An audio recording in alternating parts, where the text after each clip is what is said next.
Oye País, buenas noches, oye País, yo soy Rudy González, gracias por su compañía. En esta hora, como cada noche aquí por Color Visión, vamos a analizar juntos los temas noticiosos nacionales e internacionales. Este 28 de abril se celebraron 60 años, se cumplieron 60 años de el inicio de la intervención militar de los Estados Unidos, la segunda en el siglo pasado, relacionado con el tema de la revuelta civil que había estallado 4 días antes. Vamos a hablar un poquito sobre el tema y vamos a presentar unas historias en ese sentido bastante interesantes. Señores, España y Portugal apagado, un apagón. Y uno dice, apagado España. Portugal, e incluso dicen que algunas comunidades cercanas a Francia o en el entorno de la frontera con Francia. Ya veremos. El tema de los haitianos inmigrantes y los operativos que lleva a cabo el gobierno, interesante, un interesante tema que es nuestro tema cotidiano y que está en la palestra y los anuncios de la Procuraduría General de la República de una unidad especializada para tratar los casos principalmente enfocados hacia el tráfico de indocumentados hacia República Dominicana. Las remesas bajarán desde Estados Unidos principalmente en este 2025, según un pronóstico del Fondo Monetario Internacional. Un tema que conjuntamente con el tema de los aranceles nos da cierto nerviosismo en la economía nacional. Falleció doña Amparo Chantada a los 80 años de edad, fue la esposa de Manuel Matos Moquete. Y será el 7 de mayo cuando se realice el inicio del cónclave para elegir al sucesor del Papa Francisco, fallecido la semana pasada y sepultado el sábado con todas las honras y la presencia de jefes de Estado, incluyendo el de República Dominicana, Luis Abinader, y la primera dama, doña Raquel. Y ya el presidente está de regreso y ya la vida continúa en República Dominicana. Estos y otros temas vamos a conversarlos después de la pausa. El Consejo Superior del Ministerio Público aprobó la creación de la Unidad de Investigación de Tráfico de Migrantes que perseguirá y someterá a la justicia a los que cometan ese delito en territorio dominicano. La Procuraduría General de la República emitió la Instrucción General para las Investigaciones del Tráfico Ilícito de Migrantes, que dispone dar alta prioridad a las investigaciones de que funcionarios públicos e integrantes de instituciones militares y policiales sean miembros de estructuras criminales de tráfico ilícito de migrantes.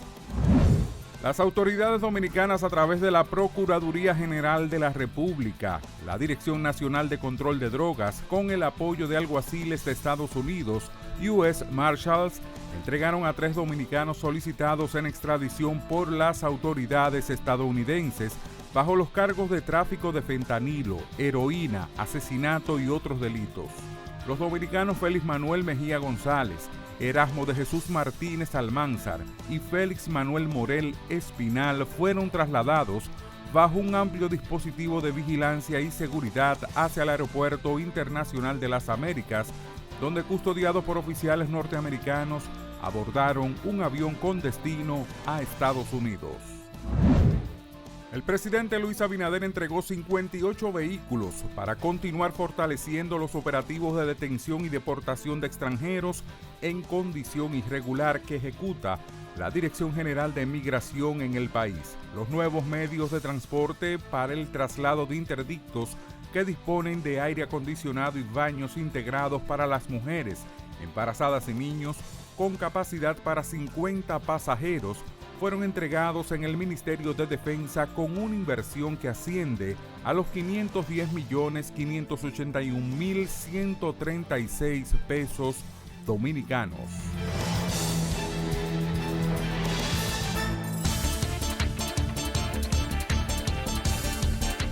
Un apagón masivo afectó varios países en Europa. La totalidad de los territorios de España y Portugal sufrieron la falta de suministro eléctrico, mientras que en otros dos países europeos el apagón afectó a zonas concretas. Andorra y Francia también se vieron afectadas. Esta situación produjo accidentes en carreteras y caos por semáforos apagados, además del cese de la actividad de algunas fábricas y centros productivos. En España, el aeropuerto de Barajas y el metro de Madrid sufrieron las consecuencias, así como las redes de transporte de alta velocidad. Ali Shamkhani, el asesor principal del líder supremo de Irán, el ayatolá Ali Khamenei, advirtió hoy que cualquier intento de Israel de destruir los reactores nucleares iraníes tendría consecuencias inimaginables para Tel Aviv. La advertencia de Shamkhani surgió tras las declaraciones del primer ministro israelí Benjamin Netanyahu, quien en una conferencia en Jerusalén reiteró que un acuerdo nuclear con Irán debe eliminar completamente la capacidad de Teherán de enriquecer uranio, informó The Times of Israel. Los canadienses han empezado a votar en unas elecciones legislativas consideradas por muchos como trascendentales y las más importantes en generaciones por las amenazas del presidente de Estados Unidos, Donald Trump. Los primeros centros de votación situados en la provincia de Terranova y Labrador, en la costa del Atlántico, abrieron sus puertas a las 7:30 de la mañana. Poco después, le siguieron los colegios electorales de otras provincias atlánticas del país. La libertad solo reside en los estados en los que el pueblo tiene el poder absoluto. Por el respeto a los valores democráticos y la dignidad del pueblo dominicano, El Rumbo de la Tarde, plural, objetivo, comprometido siempre con la verdad. Con Georgie Rodríguez, Rudy González y Ramón Colombo. Los poderosos ya están en el aire.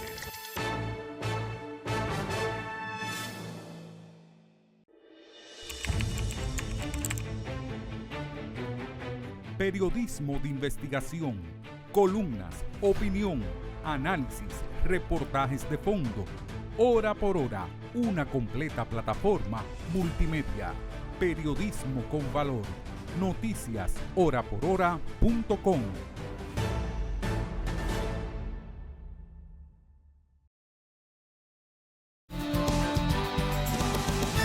Gracias por continuar con nosotros aquí en Oye País. La Procuraduría General de la República, la Procuradora General Jenny Berenice, precisamente anunció la conformación de una unidad especializada de la Procuraduría para enfocarlo principalmente, para tratar los delitos relacionados con la inmigración y todo lo que en ese entorno se produce. Pero esta Procuraduría estará centrada especialmente en enfrentar el tráfico de ilegales, porque realmente no se compadece que mientras el gobierno dominicano despliega una campaña amplia, coordinada, que incluso es de mucho riesgo público por lo que puede pasar en el entorno de eso, de repatriaciones y de búsqueda de indocumentados para sacarlos del país, de extranjeros indocumentados, siempre se corre el peligro de que se cometan excesos, de que hayan abusos, de que hayan denuncias, y eso todo va de cara al gobierno. Pero el gobierno tiene que cumplir con su deber, el deber del Estado de garantizar el manejo de extranjeros y de indocumentados en República Dominicana en este caso. No se compadece que mientras están en ese proceso, enfrentando esos riesgos, tratando de organizar, de estructurar todo esto que se convirtió en un momento determinado en una desproporcionada oleada de indocumentados hacia República Dominicana, al punto que no sabemos realmente cuál es la cantidad de indocumentados o de haitianos o de extranjeros que tenemos en República Dominicana. De otros países están más bien cuantificados porque entran por vía aérea, hay una mayor regularización de esos extranjeros. Los haitianos no se sabe. Hay gente que dice, un censo que se hizo hace 3 años, decía que habían 450,000, y eso la gente se burló de eso, porque son gente que están en condiciones regulares.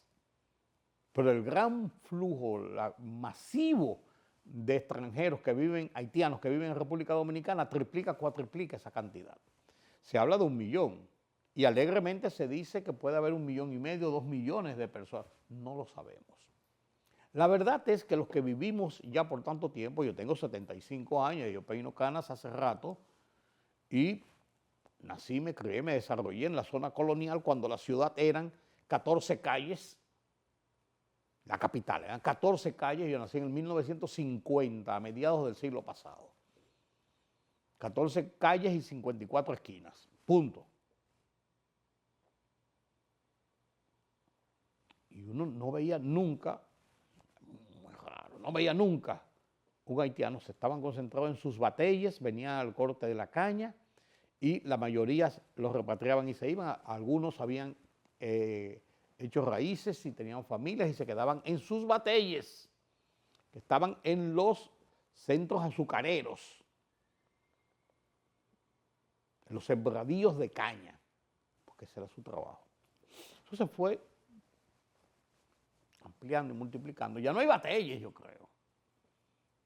Ya tenemos extranjeros, haitianos, en todas las partes. En los resorts, en las calles, en nuestras casas, taxiando, vigilantes, de todo. Está insertado en todo lo que es la dinámica cotidiana de este país. Y eso hay que contenerlo y eso hay que regularizarlo. El fin de semana pasado hubo una cuestión de que iban un grupo de haitianos que iban para el altar de la patria el día 27 y otro grupo que lo iba a enfrentar y la cosa después vino en que era un grupo de izquierdistas básicamente que estaban haciendo una manifestación en memoria, en protesta, en crítica por la intervención militar americana, en recordación de la Revolución de Abril del 65, etcétera. Y hubo hasta brejetes y algunas cosas, pero la cosa no pasó de ahí.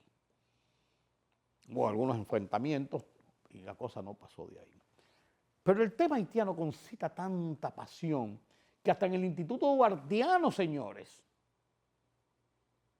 hubo un cisma porque el recién electo presidente del Instituto Duartiano, que había sido a su vez vicepresidente, asumió en las nuevas elecciones hace un mes, emitió unas declaraciones y por esas declaraciones fue llevado a un juicio disciplinario y destituido.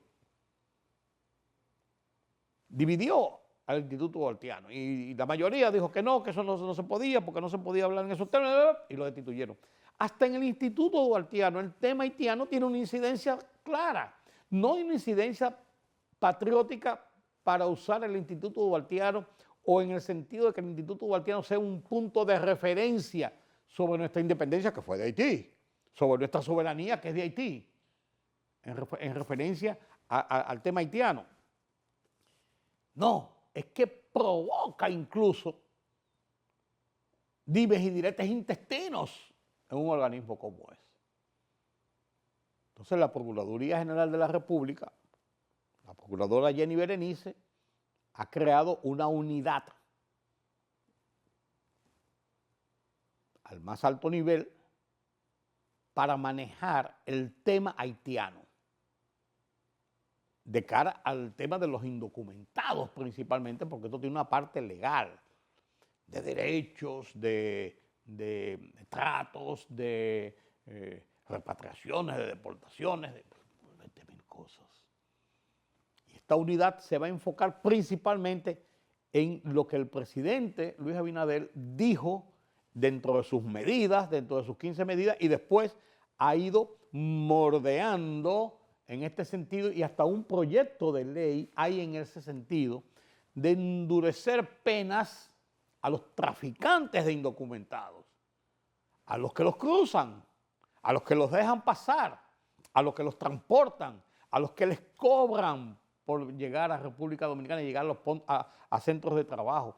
Y esto es muy amplio, porque le voy a decir una cosa, la generalidad de esos haitianos que cruzan de una forma ilegal y pagan, se dice que hasta 10,000 pesos para cruzar de allá para acá de forma ilegal, cada uno, es porque tienen un trabajo asegurado y quienes lo contratan saben que son indocumentados y que van a traerle indocumentados trabajadores para trabajar en sus centros, en la construcción, en la agricultura, en muchísimas modalidades de trabajo en República Dominicana.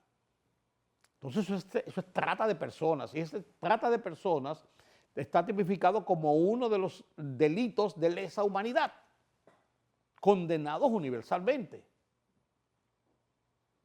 Entonces, bien hace la Procuraduría, la Procuradora Jenny Berenice, en tener una unidad especial al más alto nivel, con carácter y con fuerza, para poder incidir sobre eso. Y se habla de que los que los transportan van a tener problemas, de que los dueños de los vehículos en que los transportan van a tener problemas y le van a confiscar vehículos,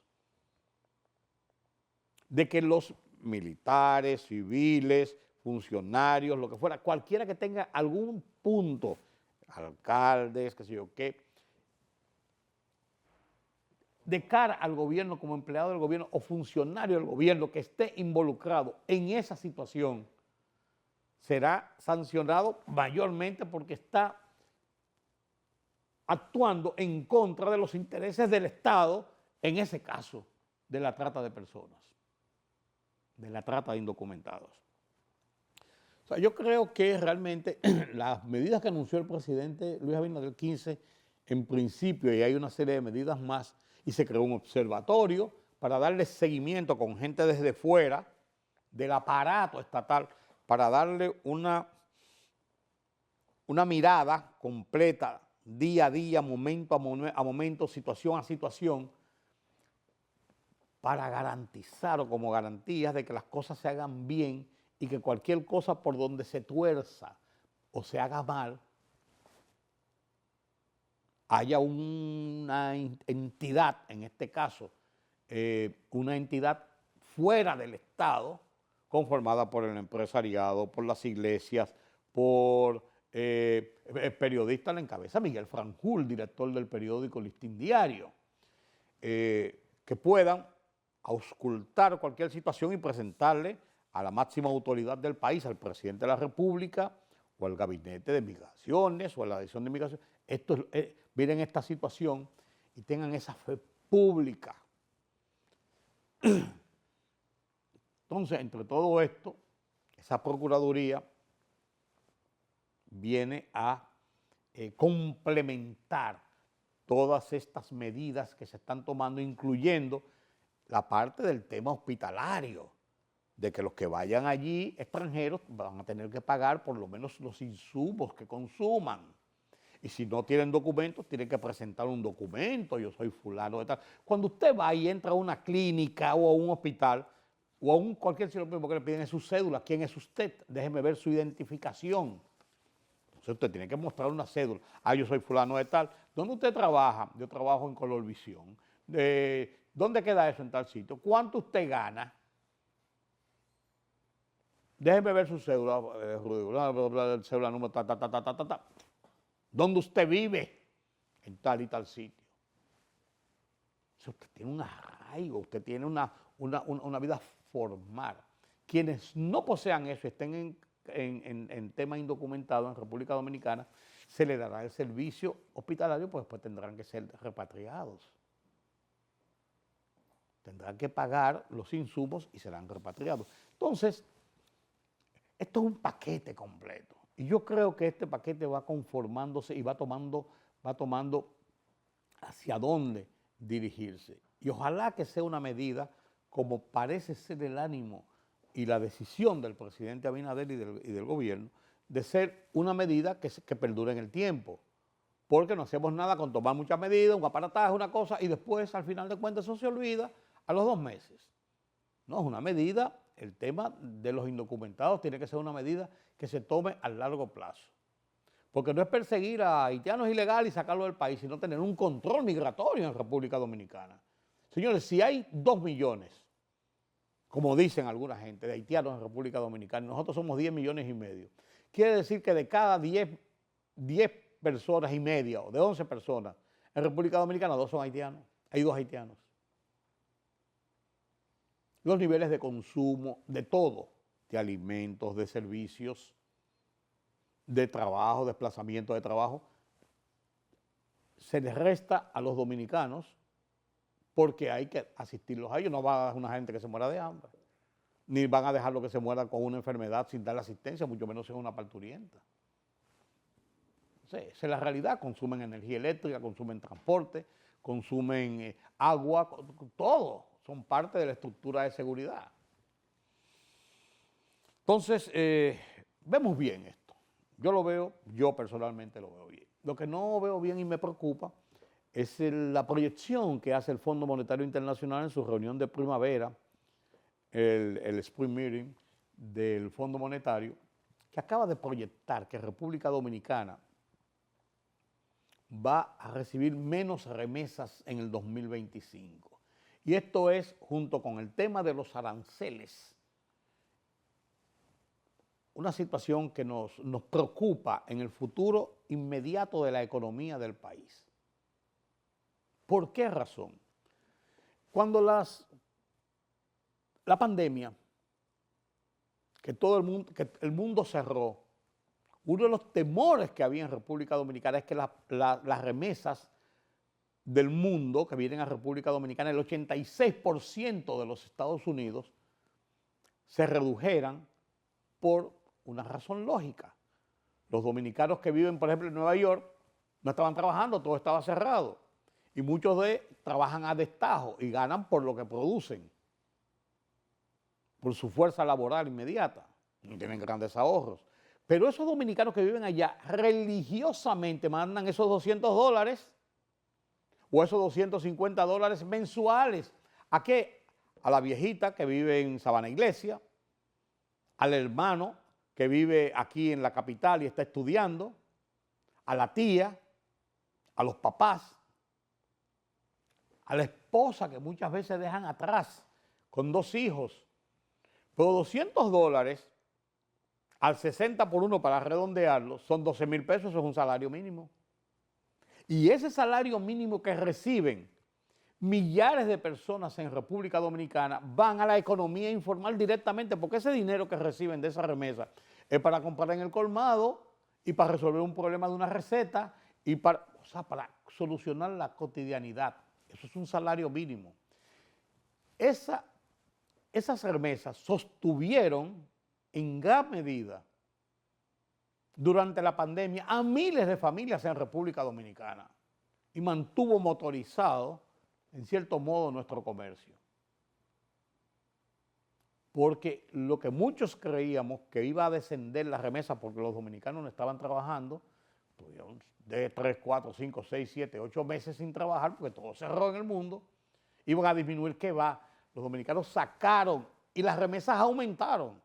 En un momento hasta un 20% en proporción al año inmediatamente anterior. Entonces las remesas se constituyeron, desde ese momento comenzaron a tener un perfil importante para la economía. 11,000 millones de pesos casi en remesas recibe el país anualmente. Eso es parte de las reservas en dólares del Banco Central. Eso es parte del movimiento de la economía dominicana, el desenvolvimiento cotidiano del comercio en República Dominicana. Y este año se proyectaba también un aumento de un módico, de un 7-8%.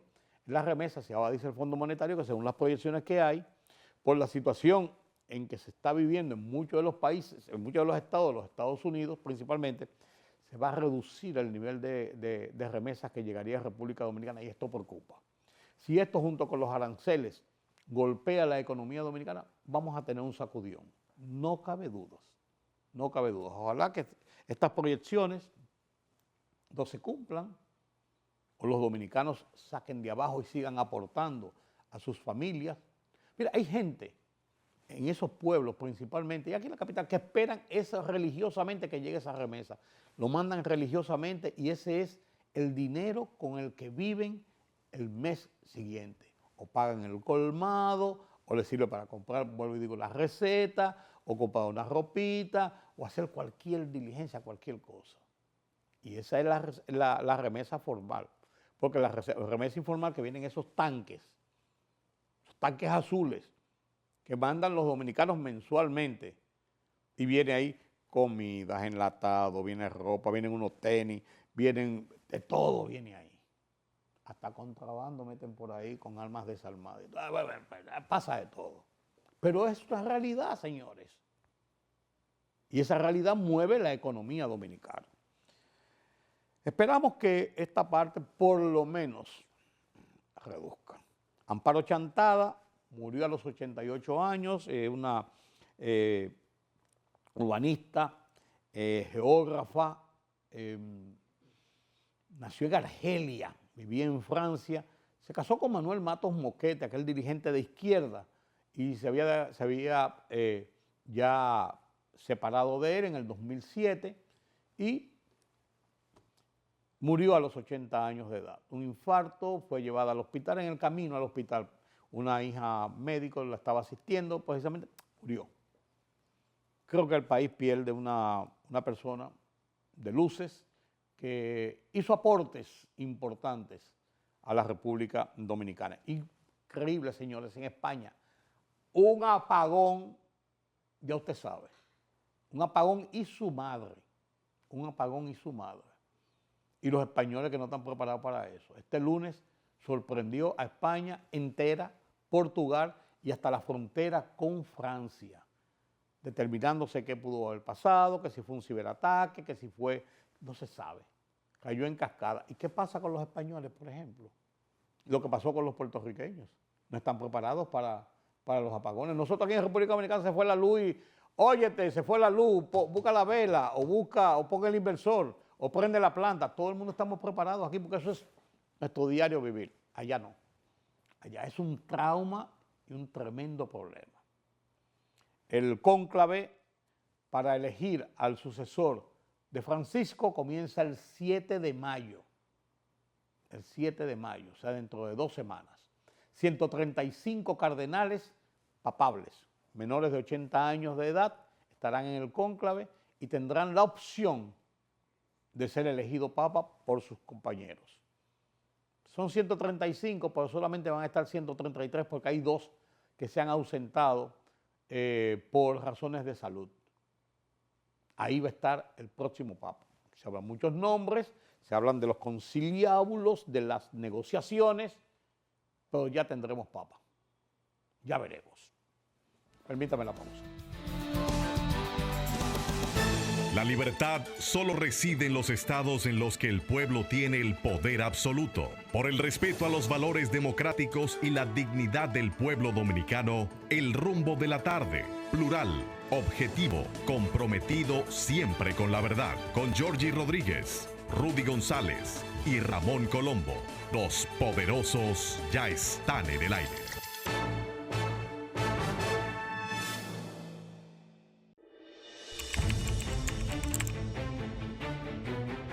Periodismo de investigación, columnas, opinión, análisis, reportajes de fondo. Hora por hora, una completa plataforma multimedia. Periodismo con valor. Noticias horaporhora.com.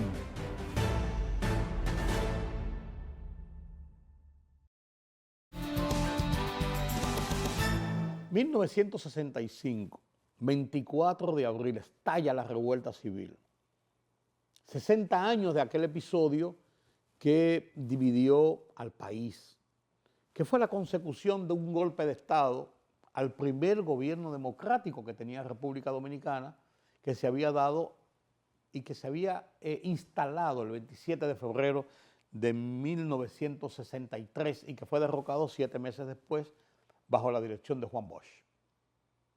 gobiernos de facto, estalló la revolución, un golpe de Estado a los gobiernistas de facto, y allí comenzó aquella lucha fratricida. Pero ¿qué pasa? 4 días después, 1, 2, 3 y 4, sábado 24 de abril 1965, domingo 25, lunes 26, martes 27, miércoles 28, desembarcan los primeros marines de los Estados Unidos apostados en fragatas y un portaaviones en el borde del Caribe. Venían a salvar vidas, a proteger los bienes norteamericanos y se quedaron aquí y formaron parte de la lucha. De un lado, contra los rebeldes que se habían alzado y que se acantonaron en la mitad de Villa Francisca, en la mitad de San Carlos, en un pedazo de Gascue y como epicentro la ciudad colonial y Ciudad Nueva. Durante 132 días, luchas continuas, y como se había hecho un corredor, la barrera de los conflictos era precisamente los soldados norteamericanos, que fueron y se apoyaron en soldados de la Fuerza Interamericana de Paz, de la OEA, conformados por Nicaragua, Costa Rica, Honduras, El Salvador, Paraguay y Brasil. Habían soldados de esos 6 países, pero eran pocos soldados. La gran fuerza eran norteamericanos. Era una invasión y una intervención de fuerzas de los Estados Unidos. Una lucha cruenta, difícil, y se convirtió entonces en lo que era una revuelta cívico-militar contra el régimen de facto, se convirtió en una guerra patria de un grupo luchando contra los interventores. Varió la conformación. Y fue duro, muchos muertos, no se sabe cuántos. Se habla de que vinieron 42.000 marines. No tuvieron nunca 42.000 marines en República Dominicana, por Dios. Lo más que hubo fueron 10 o 12.000 marines, soldados al mismo tiempo. Pasaban y pasaban batallones y grupos, pero nunca hubo aquí 42.000 marines. Pero 42.000 marines pasaron por República Dominicana. La historia de este episodio nos la relata este reportaje del Archivo General de la Nación que compartimos con ustedes a continuación. Con esto nos despedimos. Hasta mañana nueva vez aquí en Color Visión. Yo soy Rudy González. Los dejo con este reportaje del Archivo General de la Nación. Hasta mañana. El 26 de abril del 1965 vi por primera vez la guerra y en menos de 2 horas había no menos de 300 o 400 hombres muertos que esos no se levantaron nunca.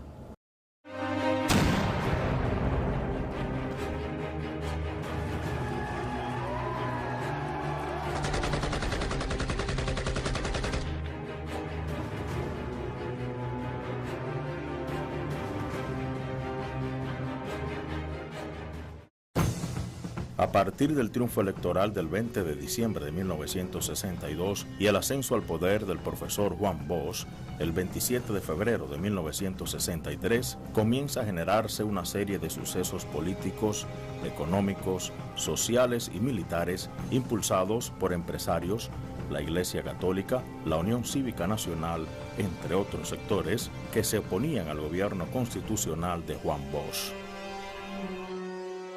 La agudización de las contradicciones y las ambiciones de poder movieron a sectores de las Fuerzas Armadas a dar un golpe de Estado el 25 de septiembre de 1963 que derrocó el gobierno legítimamente constituido del profesor Juan Bosch. El gobierno de Bosch, quien había gobernado democráticamente por 7 meses, fue sustituido por un régimen de facto, el triunvirato. Esto generó una crisis política y un rechazo de varios sectores de la población, que levantó la consigna "Vuelta a la constitucionalidad sin elecciones". En el momento de la revolución yo estoy seguro de que el 60 o el 70% de todas las guarniciones militares estaban de acuerdo con la vuelta a la constitucionalidad. Parece que el trabajo que habían hecho estos oficiales había surtido mucho efecto y quizás en el ánimo de la oficialidad y no solamente de la oficialidad, sino del personal militar, existía la creencia que la vuelta a la constitucionalidad era lo mejor que podía pasar.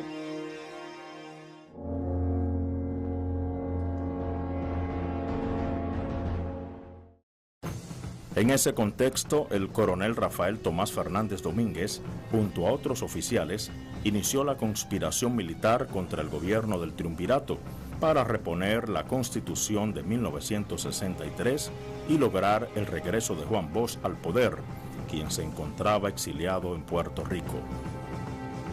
El teniente Randolfo Núñez Vargas, que estaba en el Palacio Nacional, y ya habíamos hecho un plan para el apresamiento de los oficiales que estuvieran ahí en la Secretaría de las Fuerzas Armadas y de los dos triunviros que habían.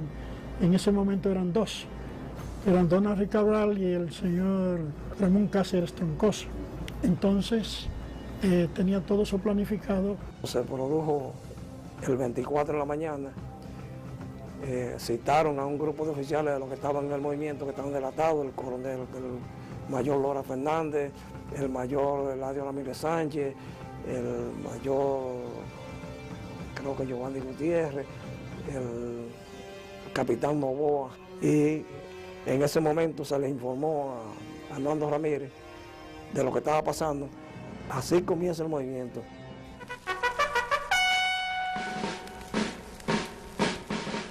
El capitán Mario Peña Tavera se comunicó con el doctor José Francisco Peña Gómez al programa Tribuna Democrática de Radio Comercial, alrededor de la 1:30 de la tarde, quien difundió el inicio de la revuelta militar. Las masas populares se lanzaban a las calles en apoyo al movimiento constitucionalista, que clamaba retorno a la constitucionalidad y regreso de Bosch sin elecciones.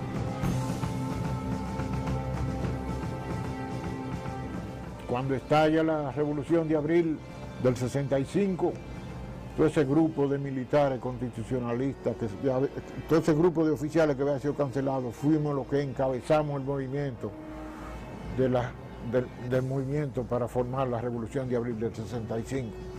La Chapeldía, Quiro Pérez, Ascensión Silverio, ese grupo de oficiales fuimos los que encabezamos las reuniones, comenzamos a fomentar y hablar con todos los compañeros para que se volviera a restablecer la constitucionalidad. Los militares sublevados, que tenían como jefe al teniente coronel Miguel Hernando Ramírez, llamaron al pueblo a respaldarlos. En la noche, don Henry Cabral habla al país para que los rebeldes depongan las armas. Ya al amanecer,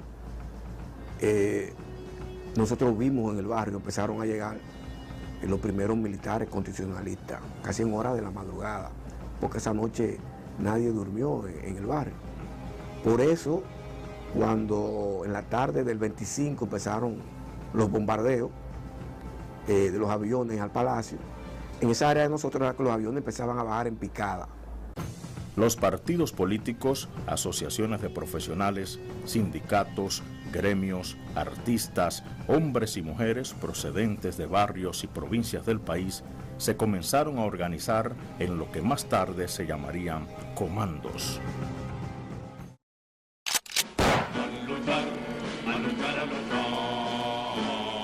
El 25 de abril de 1965, Francisco Alberto Camaño tomó el Palacio Nacional, se hizo prisionero a don Henry Cabral, mientras el pueblo, de manera espontánea, comenzó a organizarse para enfrentar las tropas de San Isidro.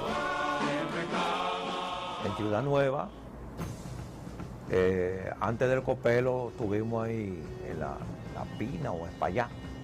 Por esos lados fue que se instaló el Comando Central. A mí me mandaron a Santa Bárbara y así fueron distribuyendo. Cogimos los puntos que creíamos adecuados.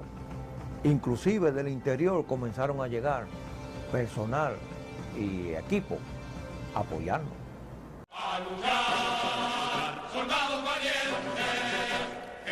Teníamos contacto con todo el comando del MPD, sobre todo, y del PCP.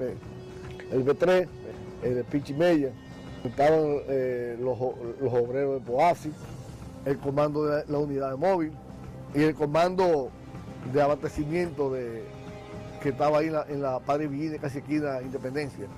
Y estaba el comando de inteligencia, que lo dirigía el compañero Evelio Hernández.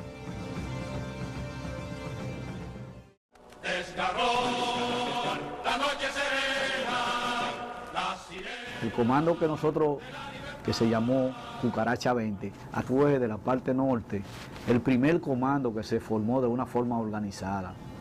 Hasta la idea y la concepción de la formación de los comandos fue ideada perfectamente. No sé de quién fue la idea, pero yo sé que el comando de nosotros estaba con funciones muy bien delimitadas. Uno que se encargaban del aspecto militar propiamente, y otros del aspecto de inteligencia, y otro del aspecto superior. Es decir, teníamos tres estamentos dentro del comando. Yo comencé a dormir en una azotea solo, entonces otro muchacho, Manuel Arias Chatarro, me comenzó a acompañar. Y de ahí se fueron incorporando muchos muchachos de San Carlos. Y así dejamos constituido el comando, que eran de militantes, cuadros, militantes y simpatizantes, en su gran mayoría del 14 de junio, y del MPD, el Movimiento Popular Dominicano. Por eso teníamos una dirección conjunta. Yo representaba la parte militar del 14 de junio y Chetarro, Manuel Arias, la del MPD.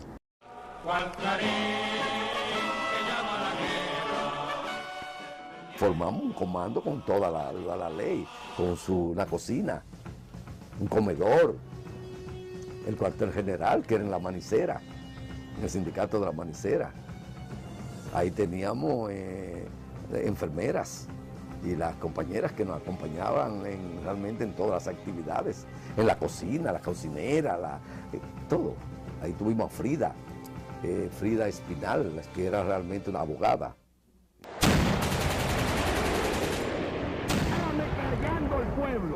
En la mañana del 26 de abril, aviones de la Fuerza Aérea Dominicana bombardearon el Palacio Nacional. Ese día ocurrió un viraje a favor del grupo de Wessing y del CEFA, principal sostén del triunvirato. La Marina de Guerra, que hasta ese momento se mantenía a la expectativa, se inclinó a favor de San Isidro. Ya estábamos haciendo la guerra, no jugando a la guerra. Horrible el espectáculo, tremendo, pero puedo decir que he visto la guerra de frente ya. A primeras luces del 27, las tropas de San Isidro iniciaron su ataque con metralla, bombardeos de aviones y barcos. Los barrios de Borojol y del Mejoramiento Social constituían la línea del frente. Uno de los comandos que mayor servicio prestó a la Revolución de Abril, el comando haitiano, eran toditos exmilitares con un grado de preparación muy bueno, sobre todo en armamento. Todas las carabinas y todos los fusiles que se nos averiaban ahí en el Parque Independencia, ese comando haitiano era que se encargaba de repararlo. Que una 70, que una 50 se le falló y se le rompió una aguja la uña de tracción de los caquillos. Ellos la hacían. Y cualquier pieza de esa metedora, ese comando prestó un servicio invaluable a la revolución. Los constitucionalistas, al mando del mayor Juan María Lora Fernández, toman el control de la fortaleza Osama. Cayeron varios policías y centenares fueron apresados. En esta operación se ocupó un arsenal de armas de los leales a San Isidro. Bueno, el combate a la fortaleza Osama fue muy sencillo. Comenzó en la mañana. Los tanques que habían en el pueblo se pararon y comenzaron a tirar. Yo me acuerdo que había un tanque en la calle Padre Villini, esquina La Dama, que ese fue el que abrió el boquete de ahí por donde nosotros entramos. Abrió el boquete y yo no sé si había otro, yo sí sé que pertenecía a ese lado. En ese lado fue que yo participé y por ahí entramos nosotros a la fortaleza Osama.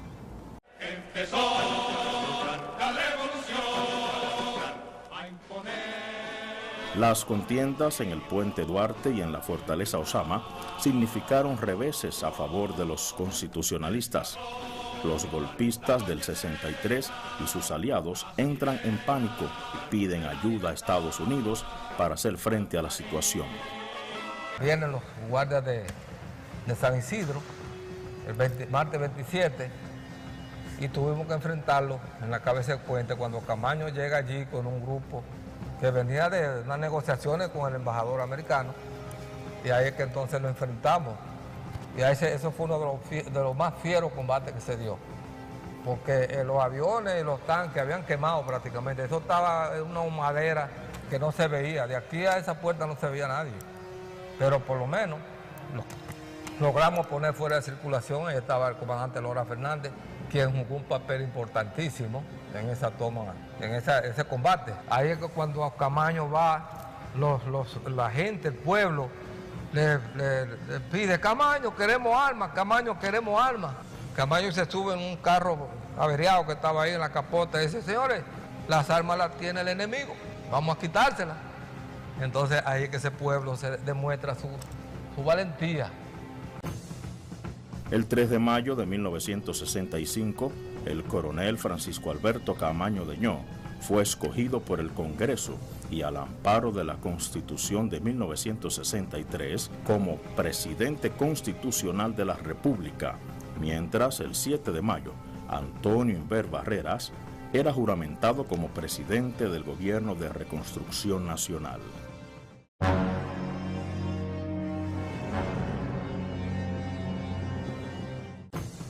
Las acciones bélicas se incrementaron a mediados de mayo, a pesar del cese al fuego. Las tropas del general Antonio Inver Barreras comienzan en la parte norte de la capital la operación limpieza en contra de los constitucionalistas. En la operación limpieza, a lo que ellos más le hicieron daño fue a la población civil inocente, porque el CEF entraba, aún siguiera acabando con todo lo que encontraba. El 19 de mayo, el líder rebelde, coronel Fernández Domínguez, con un comando constitucionalista, intenta tomar por asalto el Palacio Nacional, en ese momento en poder de las tropas del Gobierno de Reconstrucción Nacional. En su avance fueron sorprendidos por francotiradores norteamericanos. Perdieron la vida el coronel Rafael Fernández Domínguez, líder y ministro de Interior y Policía del Gobierno constitucionalista, el doctor Juan Miguel Román y Euclides Morillo, dirigentes de la agrupación política 14 de junio, e Ilio Capocci, instructor de los Hombres Rana, entre otros. Luego al otro día, pues con mucha tristeza, bajamos al Padre Villini, donde encontramos los cadáveres de los compañeros que murieron ahí. Yo pude ver los cadáveres de Juan Miguel, de Fernández Domínguez, de todos los compañeros que cayeron ahí, que cayeron alrededor de 6 compañeros ahí, que estaban en la morgue del Padre Villini. A principios de junio se produjo una tregua humanitaria breve y una ratificación de la resolución americana de mandar el comité ad hoc de la OEA para comenzar las conversaciones y alcanzar un acuerdo.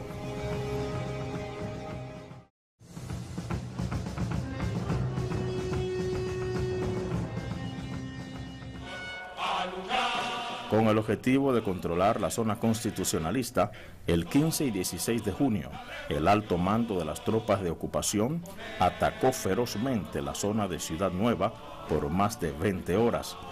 Aunque no lograron sus objetivos, las tropas norteamericanas avanzaron y arrebataron 40 cuadras del control rebelde. Ante esa embestida es que el país se organiza. Yo recuerdo a las mujeres, las muchachas, en las unidades motorizadas, camionetas, jeep, con parlante, llamando a las armas. Compañeros, a las armas. Compañeros, llegó el momento de enfrentar al invasor. Eso fue lo que ocasionó que la mayoría del pueblo se movilizó y entonces ahí se enfrentó el pueblo contra los americanos, ya no con los guardias que era el enemigo común de nosotros, sino con los americanos. Nosotros perdimos un comandante francés, André de la Rivière, un tiro, perdimos a Yavió, André de la Rivière, Freddy, un homosexual que era bailarín, que se había destacado como un buen combatiente, también se fue. Y muchas personas, esos bombardeos causaron bastante daño a la población civil. Ese ataque de mortero, además dañamos muchas propiedades porque tuvimos que incendiar la aduana para parar el ataque norteamericano.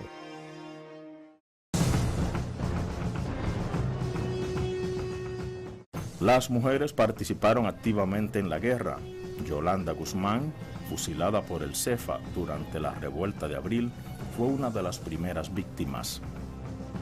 Pero las mujeres fueron un soporte muy valioso y que a mí, como uno de los jefes grandes de la revolución, me toca agradecer sobremanera y enaltecer a la mujer, que no solamente sirve para cocinar y guardar el hogar, sino que sirve para defender la patria, como lo hicieron mucha gente de este pueblo en la Revolución de Abril.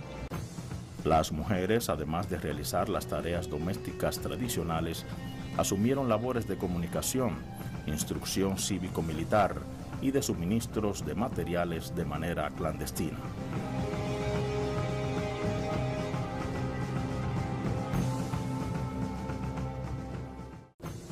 Euclide Gutiérrez y Blanco Fernández me llevaron a mi casa una emisorita de esas portátiles de aficionados, y desde ahí, desde mi casa, en la calle Cambronal, número 6, tercer piso, comenzamos a bombardear consignas patrióticas, el himno nacional y cosas que motivaran como una forma de mantener a la ciudadanía que tuviera conocimiento de lo que estaba pasando y también como incentivando a la lucha. Los llamados Rolita de San Carlos y los llamados Palomos de Villa Francisco. Muchas veces se utilizaron como cebo a las muchachas que se ofrecían y a la parte del cordón. Y mientras ellos de que enamoraban a un gringo y el gringo le hacía caso, iba a otro grupo, entonces iban a los lugares y se llevaban las armas. Habían otras compañeras que tenían que involucrarse con las tareas de la comida, de cocinar. Yo no sabía cocinar. Otras tenían que hacer limpieza. A mí me tocó una vez limpiar el baño de donde estábamos, una sola vez, porque siempre como tenía que estar en la clínica, en la tarde ese tipo de cosas no me tocaban. Diferentes tareas nos asignaban, nadie estaba ocioso, todo el mundo sabía lo que tenía que hacer.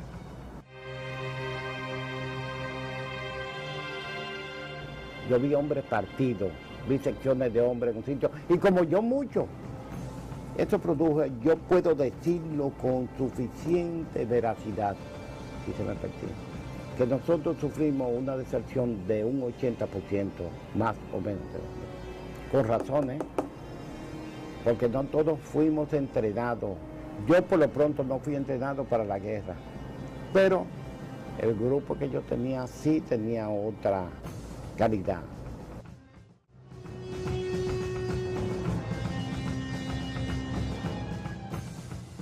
Se inició un largo y tortuoso proceso de negociación para una salida política al conflicto, que se prolongó hasta septiembre, momento en que se firmó el Acta de Reconciliación, que puso fin a la guerra.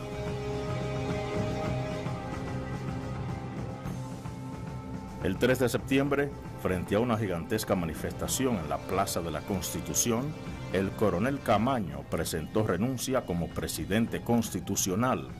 Comienza entonces su mandato Héctor García Godoy como presidente provisional para gobernar el país durante un año y llamar a elecciones el 1 de junio de 1966. Se puede decir que el acta institucional estuvo condicionada, se puede decir que el acta institucional no se plantearon las reivindicaciones que hubiese deseado los constitucionalistas. Lo que sí se consiguió indudablemente fue que El verdadero reconocimiento se le hizo al movimiento constitucionalista y no al gobierno de reconstrucción nacional.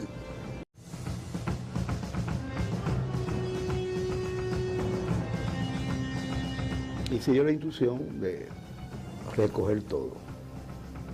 Es igual como tú estás en la playa, ¿no? Recoges tu ropa y te marchas. Nosotros desmantelamos todo, guardamos las armas, ¿no? Nunca le entregamos. Se entregaron algunas cuantas armas, pero no era significativo.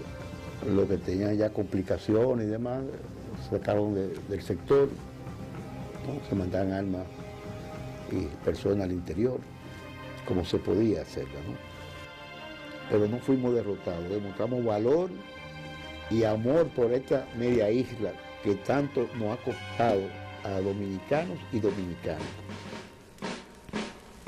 A luchar, a luchar, a luchar, a luchar, a luchar, a luchar, a luchar, a luchar, a luchar, soldados valientes, que empezó la revolución.